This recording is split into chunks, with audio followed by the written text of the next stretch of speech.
Baik anak-anak, hari ini kita akan lanjutkan bimbel. Insya Allah masuk di bab yang ketiga, masalah ikatan kimia. Kalau ikatan kimia itu banyak sekali yang keluar di UTBK. Variasinya juga sangat banyak, makanya anak-anak harus siap kalau materi ini keluar di UTBK tahun depan. Langsung mulai ya. Kita awali dari teorinya dulu, bahwa untuk ikatan kimia itu anak-anak sebenarnya ada 3.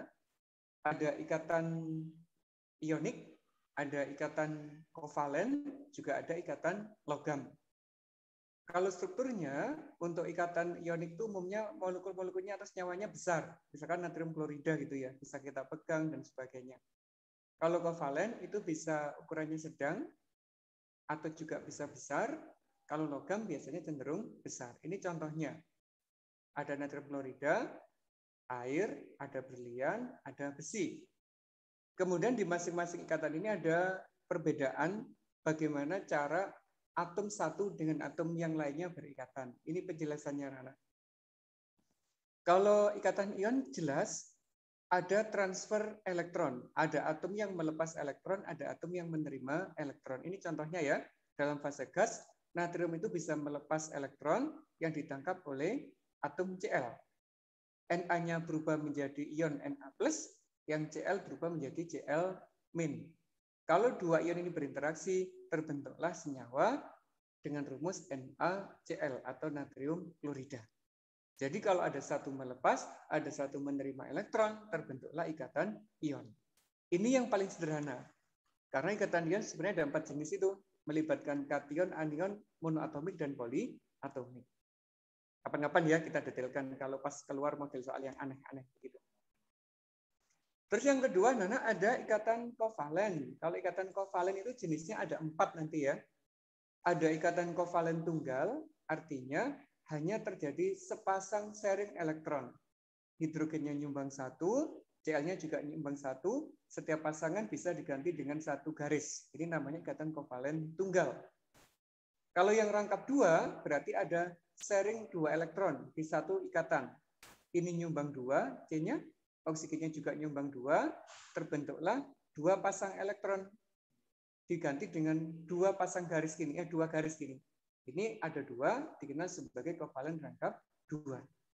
Ada juga yang rangkap 3, berarti ada 3 pasang sharing elektronnya. Ini nyumbang 3, nyumbang 3. Ada 3 ini ya. Nah, untuk ikatan kovalen itu nanti ada aturan duplet, ada aturan oktet. Duplet itu 2 elektron setelah berikatan, misalkan ini. Hidrogen kan punya 2, ini aturan duplet. Kalau Cl punya 8, itu memenuhi aturan oktet. Dan yang terakhir, anak-anak, ada ikatan kovalen koordinasi. Apa perbedaannya?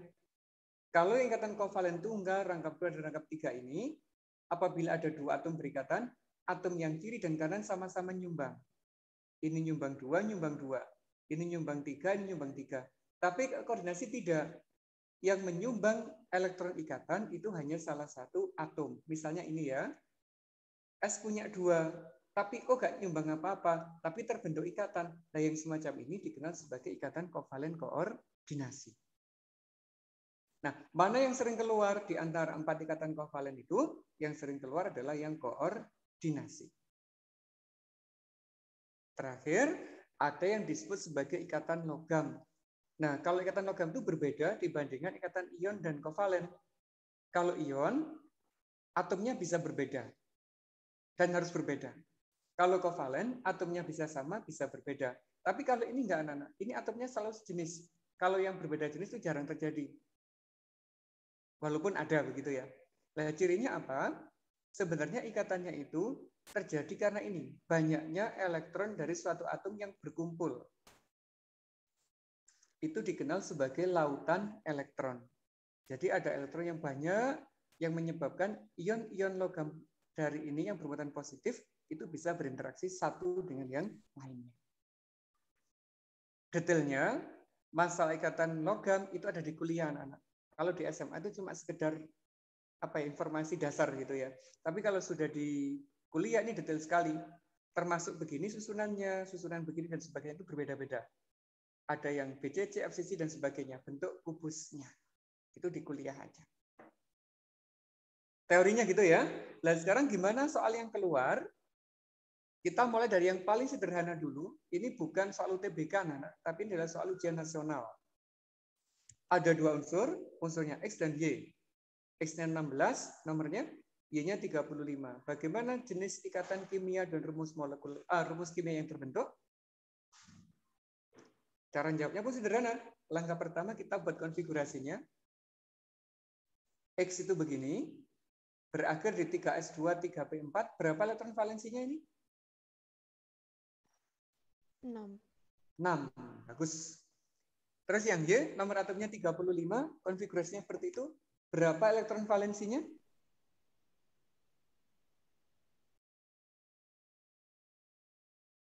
Piro, Rek?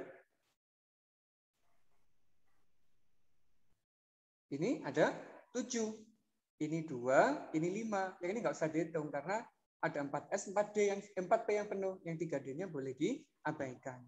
Nah, untuk menentukan bagaimana ikatannya, kita golongan dulu. Ini golongan berapa, anak? Yang X itu? Golongan 6A. Kalau yang ini golongan berapa? Yang Y-nya itu? 7A. Golongan 6, golongan 7 itu sama-sama non-logam. Berarti yang ini cenderung membentuk ion X2- karena non-logam. Terus yang ini cenderung membentuk ion Y negatif 1. Oh, kurang geser tadi ya. Ini -2, ini -1. Sama-sama bermuatan negatif. Kalau sama-sama bermuatan negatif, ikatan yang terbentuk itu adalah ikatan kovalen, anak. Tapi kalau satunya positif, satunya negatif, itu terbentuknya adalah ikatan ionik. Itu cirinya ya. Karena sama-sama negatif, berarti terbentuk ikatan kovalen. Nah, rumus kimianya bagaimana? Tuker-tukeran aja. X itu ngambil muatannya Y, yang Y ngambil muatannya X. Jadinya adalah X, Y2 nyawanya. Yang D, begitu ya. Berarti jawabannya yang D. Gimana? Ada pertanyaan terkait dengan contoh soal yang pertama dulu?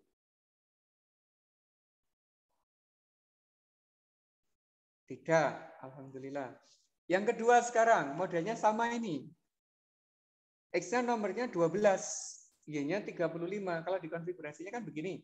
Berakhir di 3S2, ini berakhir di 4S2, 4P5. Ini golongan 2, ini golongan 7. Kalau golongan 2, anak cenderung bentuk ini. Ion X2+, karena melepas 2 ini ya. Kalau yang ini tetap sama, membentuk Y negatif 1. Kurang geser lagi nih tadi. Setelah dibentuk ion, ini bermuatan positif, ini bermuatan negatif. Kalau berbeda muatan, itu ikatannya adalah ikatan ionik. Bagaimana rumus kimianya? Sama kayak tadi. Yang X ngambil muatannya Y, yang Y ngambil muatannya X. Sehingga terbentuknya adalah XY2. Rumus kimianya sama, tapi tipe ikatannya berbeda. Silakan yuk kalau ada pertanyaan. Sampai di nomor ini dulu. Yang menentukan X-nya atau Y-nya itu bisa. Oke, itu tergantung elektron valensinya, Mas ya. Kalau elektron valensinya 1, 2, atau 3, dia cenderung melepas. Karena dia termasuk golongan 1, golongan 2, dan golongan 3. Gitu. Tapi kalau valensinya 5, 6, dan 7, itu cenderung membentuk ion negatif. Karena dia termasuk unsur-unsur non-logam. Kalau valensinya 4, itu nggak pasti. Karena kadang dia bisa melepas elektron, kadang dia bisa menerima, bisa berbagi, bisa melepas, tergantung dia berikatan dengan siapa. Misalnya karbon. Itu ya. Itu Mas Arif. Sudah paham, Mas? Paham, Mister? Alhamdulillah. Mantap ya. Kenapa plus, kenapa min? Alasannya begitu. Kalau valensinya 1, 2, 3 cenderung melepas, membentuk ion positif. Kalau valensinya 5, 6, 7 cenderung menerima, membentuk ion negatif. Jika ionnya ketahuan, kita bisa memprediksi ikatannya. Jika sama-sama bermuatan negatif, dia adalah ikatan kovalen. Kalau satu positif, satu negatif, dia berikatan ionik. Begitu lihatnya. Ini nggak keluar ini di UTBK, terlalu gampang ini ya. Lain keluar itu seperti apa? Kayak begini. Ini mungkin keluar, masih mungkin enggak ya? Unsur Ki, Ar itu nomor massa 24, memiliki neutron 12. Berikatan dengan unsur R, nomor massanya 35, jumlah neutronnya 18. Senyawa terbentuk adalah,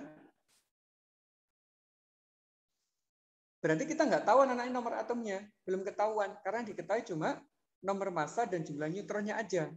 Lah protonnya berapa, elektronnya berapa, gimana cara mencarinya? Ar kurangi neutron. Betul sekali. Berarti nomor massa dikurangi dengan neutronnya. Berapa nomor atomnya Ki berarti? 12. 12. Kalau yang R berapa nomor atomnya? 17. 17. Berarti dapat wes. Nah, begini ya. Konfigurasinya ini berakhir di 3s2. Yang R 35 ininya 17. Kalau dikonfigurasi jadinya ini 3s2, 3p5. Ayo, kecenderungannya ini bagaimana? Melepas atau menerima elektron? 12. 2+, pinter. Kalau yang ini? -1. -1. Kalau berikatan, ikatannya ion apa kovalen? Kalau begini jadinya? Ion. Ion, betul. Rumus kimianya jadi apa? Ir2 ionik. 2 ionik. Nah, begitu caranya. Gampang ya? Asalkan anak-anak bisa membuat konfigurasinya, bisa menentukan ion yang terbentuk, kesininya pasti mudah. Begitu. Lanjut, soalnya identik ini. Unsur A, nomor masanya 27, neutronnya 14. Yang B, 16 neutron, 16 proton. Jika sudah berikatan, yang ditanyakan bukan lagi rumus kimianya, anak-anak, tapi apa ini? Massa molekul relatif atau MR-nya. MR senyawanya. Lah kita tentukan simbolnya dulu yang A. Nomor atomnya berapa ini?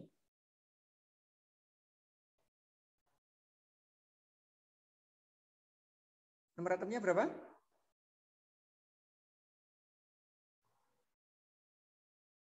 Rek? Nomor masanya 21. Neutronnya 14. Berarti nomor atomnya? 13. 13. Kalau yang B? 16 dan 2. Begitu ya?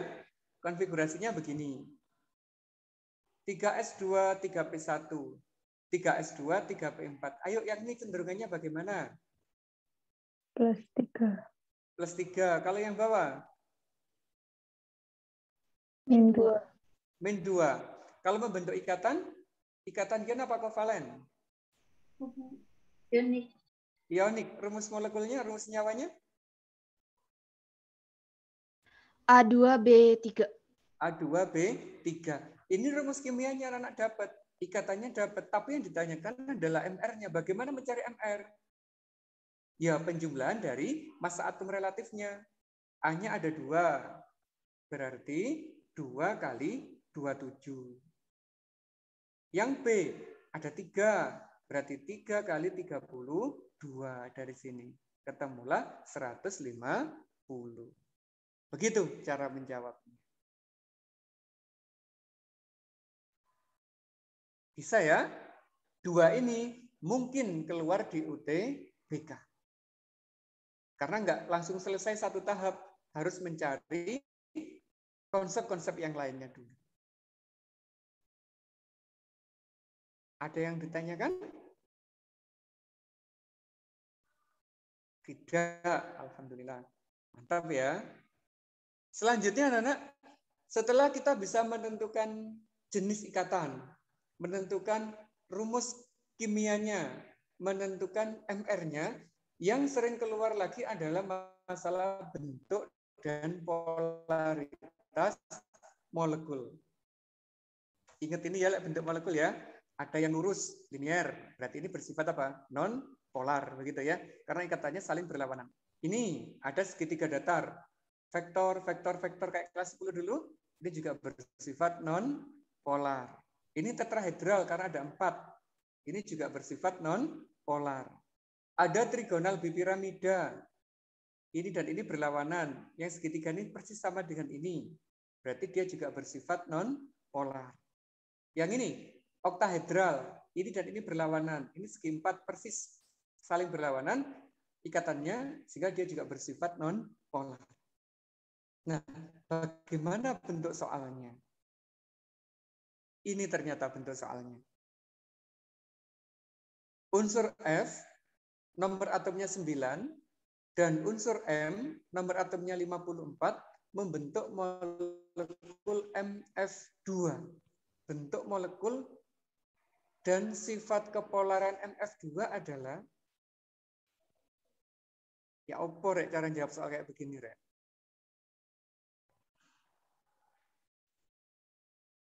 Itu dimulai dari ini juga, konfigurasi elektron.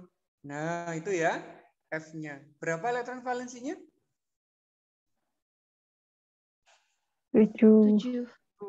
Kalau yang M, berapa elektron valensinya?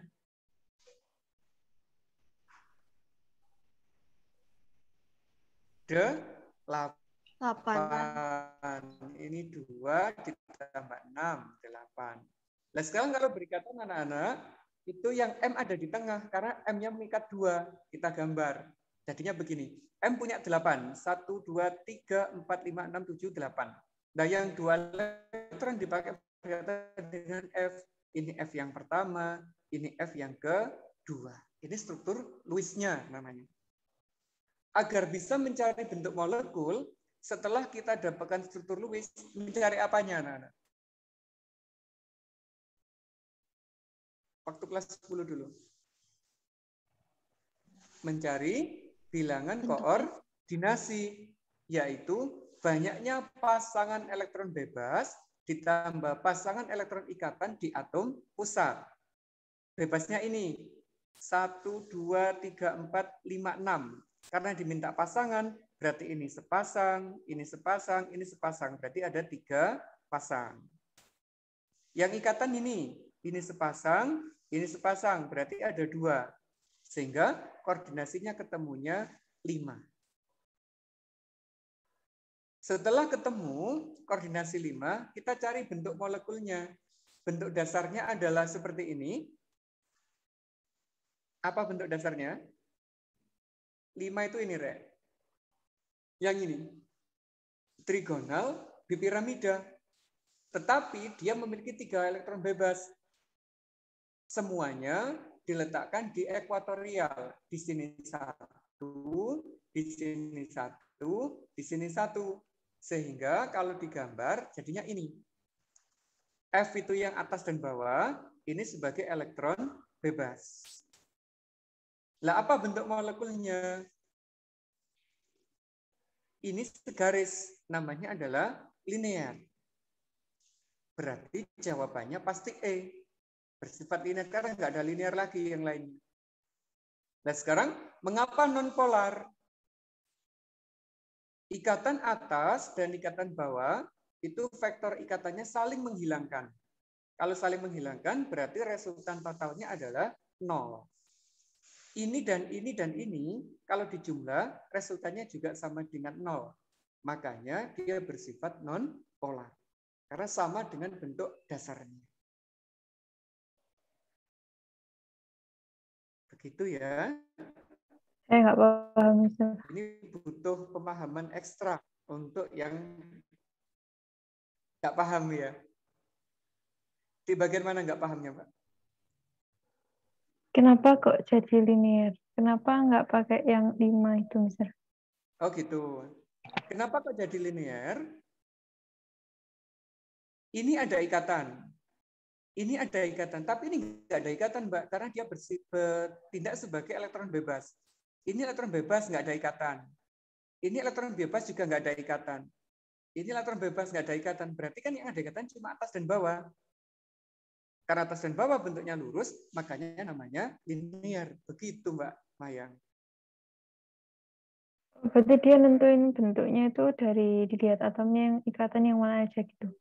Iya, betul. Oh. Iya. Dari yang berikatan. Yang nggak berikatan, abaikan kalau bentuk molekulnya. Begitu ya? Oke, mantap. Lainnya yuk, ada pertanyaan nggak? Pasrah wis yang lainnya ya. Pasrah wis aku wis. Ya wes, kalau satu masih bingung, satu lagi coba. Ini ada dua unsur, ada D dan E. Yang D memiliki valensi 7. Yang E valensinya 5. Kira-kira rumus molekul yang terbentuk apa? Bentuk molekulnya seperti apa? Polar atau non-polar dia? Begitu. Terus jawabnya gimana? Siapa sebagai atom pusat? Siapa yang sedikat? Itu harus tahu anak-anak. Tahunya gimana? Agar stabil, dia sudah punya 7 elektron, berarti kurang 1. Stabil kan punya 8 elektron dulu ya, waktu kelas 10. Dia sudah 7, agar stabil berarti kurang 1. Tapi yang ini kurang 3, karena masih punya 5. Stabil kan 8 anak-anak ya. Dia masih punya 5, berarti kurang 3. Yang kurangnya paling banyak itulah yang ditaruh di tengah-tengah. Begitu cara lihatnya. Sehingga gambar molekulnya, gambar rumusnya ada dua kemungkinan itu. Dia seperti ini. 1, 2, 3, 4, 5. Yang 3 dipakai berikatan dengan D. D pertama, D kedua, D ketiga. Atau kemungkinan yang kedua begini, Pak. 5-5-nya dipakai berikatan dengan D. Ini rumusnya adalah ED3. Kalau yang ini ED5. Ayo yang ada yang mana di situ di pilihan gandanya? ED5. Berarti jawabannya adalah ED5. Wes nggak ada lagi. Kalau sampai ke Tapi bentuknya kenapa? Heeh. Tapi kenapa berikatan 5-5-nya, Mister? Nah, karena unsur E ini nomor atomnya sudah lebih dari 10, Mbak. Dia sudah punya kulit sebanyak 3. Elektronnya tidak harus 8 yang dimiliki, tapi bisa lebih dari 8. Makanya ada model ikatannya seperti ini, ada juga yang modelnya seperti ini. Ada dua kemungkinan. Nah, masing-masing kemungkinan kita buat semuanya. Karena menyesuaikan dengan yang ada di pilihan ganda. Mana yang muncul di situ. Begitu maksudnya. Paham ya Mbak Hana ya? Iya, Mister. Alhamdulillah. Nah, kalau gitu, ini bentuk molekulnya apa yang sebelah kiri? Kita cari ininya juga. Koordinasinya. PEB ditambah PEI. PEB-nya ini ya, sepasang ya. Yang hitam-hitam ini, sepasang. Ikatannya ada 3. Berarti ketemunya 4. Kalau 4, bentuk aslinya tetrahedral, anak-anak. Kalau ini, PEB-nya 0, ikatannya 5. Bentuk aslinya trigonal bipiramidal. Nah, jadinya begini. Tetrahedral, satunya sebagai elektron bebas. Kalau yang satunya, 5-5-nya berikatan. Ini dikenal sebagai trigonal bipiramida. Kalau ini namanya segitiga piramida. Itu perbedaan namanya.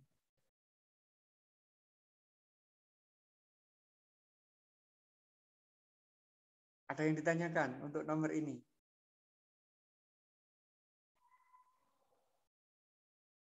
Wah, ini mendalam sekali loh ya yang bagian ini. Masuk kategori konsep luar biasa.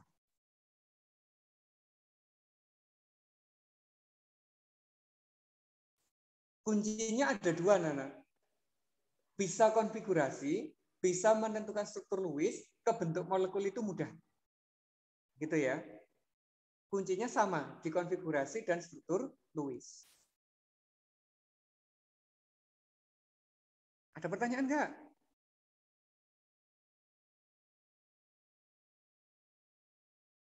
Oh enggak, alhamdulillah. Mantap berarti. Kalau mantap, apa ya lanjutannya ya? Oh ini soalnya.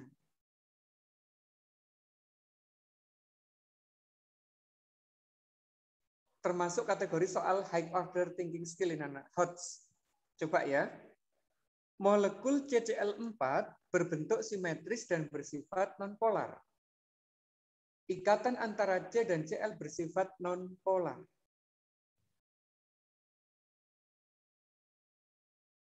Jawabnya ya apa terusan?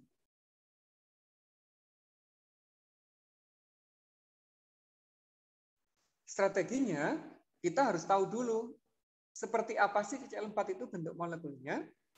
Ternyata bentuknya begini. Kita mulai dari konfigurasi, ini valensinya 4, ini valensinya 7. Kalau digambar begini, PEB-nya ketemunya ini. Di sekitar C, yang bebas nggak ada, ikatannya ada 4. 1, 2, 3, 4. Itu ya ikatannya ya. Sehingga bentuknya ini anak-anak tetrahedral. Kalau tetrahedral, itu kan bentuk dasar.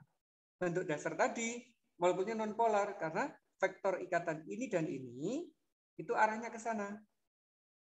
Sedangkan ini dan ini, arahnya ke sana. Dan berlawanan arah ini.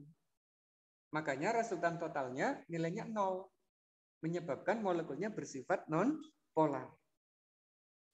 Apakah simetris? Nah, konsep simetris itu sebenarnya sudah nggak boleh dipakai lagi. Simetris artinya bisa ditekuk menjadi dua bagian yang sama.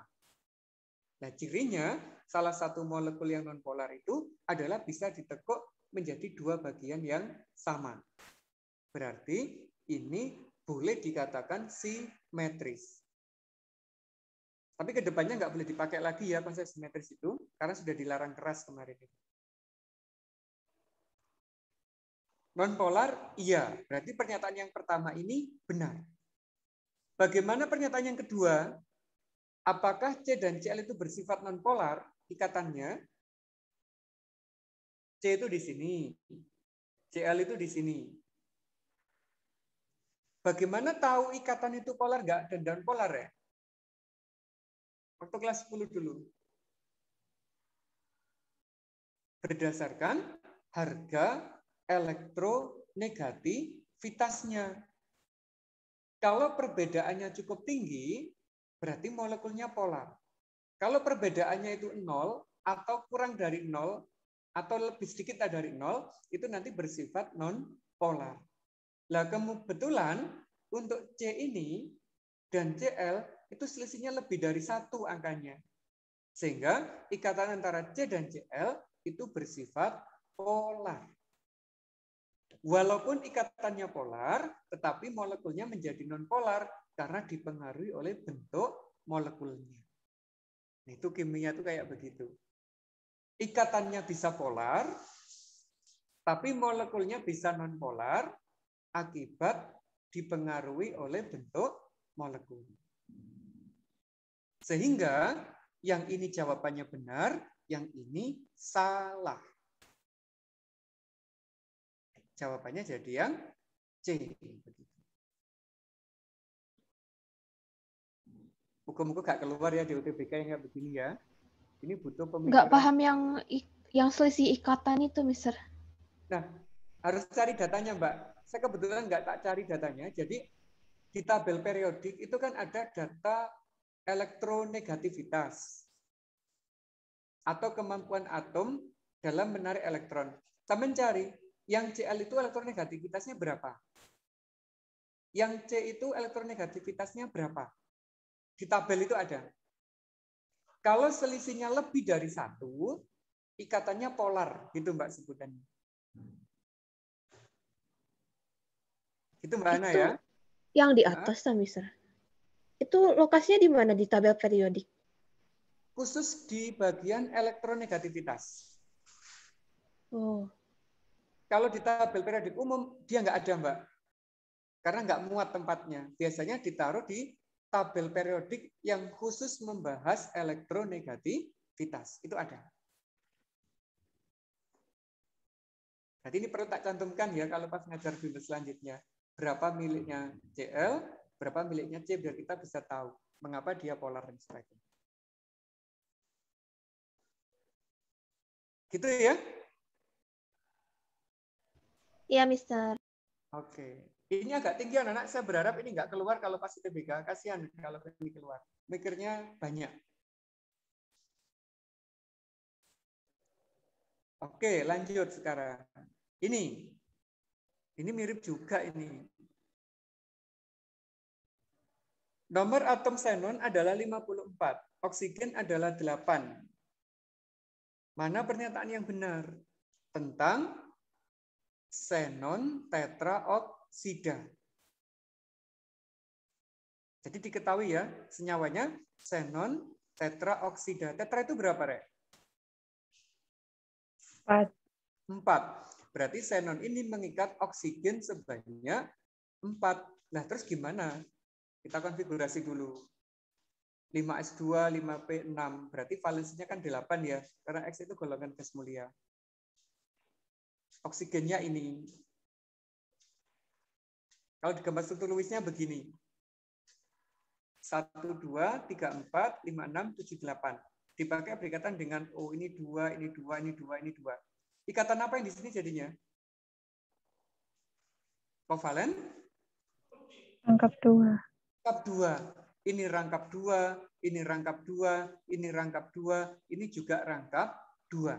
Jadi ada 4 ikatan rangkap 2 di situ.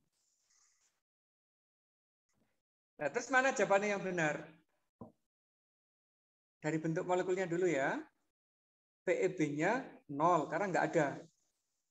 Ikatannya ada 4. 1, 2, 3, 4. Berarti ada 4 ikatan. Walaupun dia ikatan rangkap, dihitung 1 anak.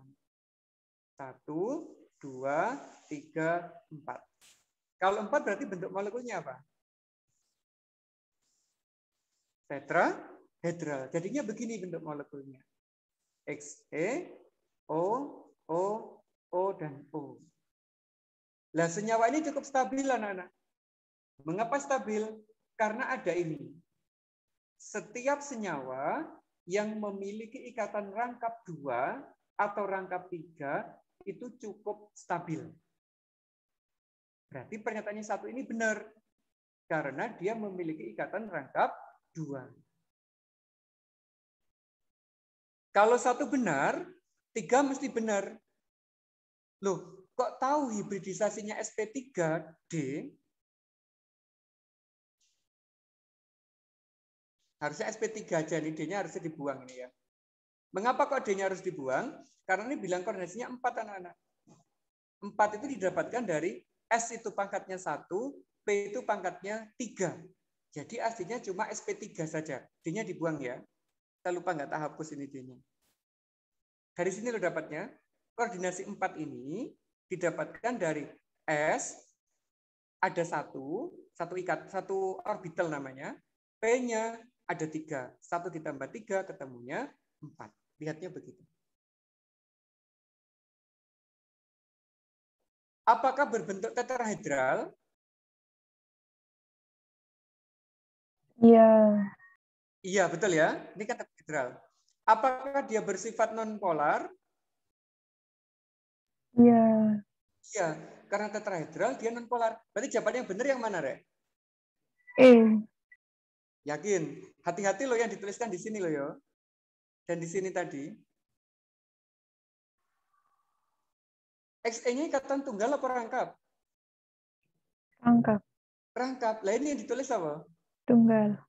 Tak jebak tadi padahal. Kurang teliti berarti ada. Ternyata di sini ikatan ditulis tunggal. Yang ada di sini rangkap. Harusnya kalau stabil ikatannya bukan tunggal tetapi rangkap. Berarti ini salah datanya. Terus yang ini benar apa salah? Salah. Salah. Harusnya nggak ada apanya. Harusnya nggak ada D-nya. Begitu. Karena ada D-nya, koordinasinya jadi berapa ini? 1 ditambah 3 ditambah 1. Jadi 5 koordinasinya. Unu tadi nggak protes ya, Rare. Berarti Ya kiranya masalah soal besar.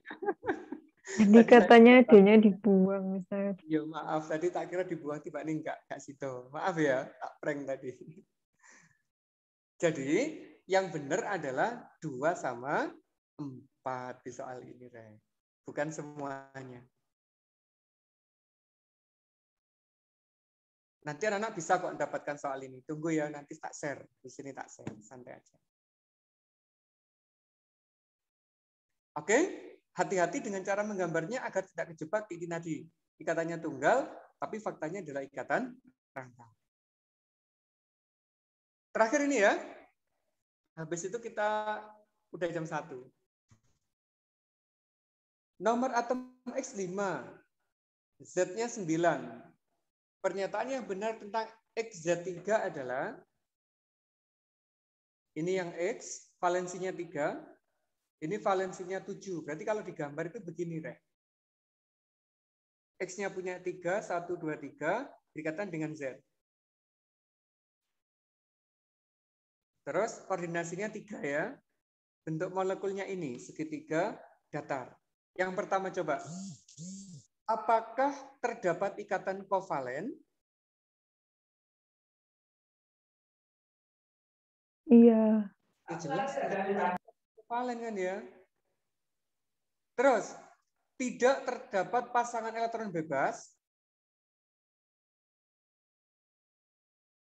Benar kan ya? Ini kan berikatan semua di atom pusatnya. Bentuk molekulnya segitiga datar. Iya. Ya, karena cuma 3. Momen dipolnya 0. Momen dipol itu sama dengan resultan vektor. 0 enggak dia? Iya, karena ini bersifat non-polar. Apakah hibridisasinya sp3? Tidak. Berapa? SP2. sp2.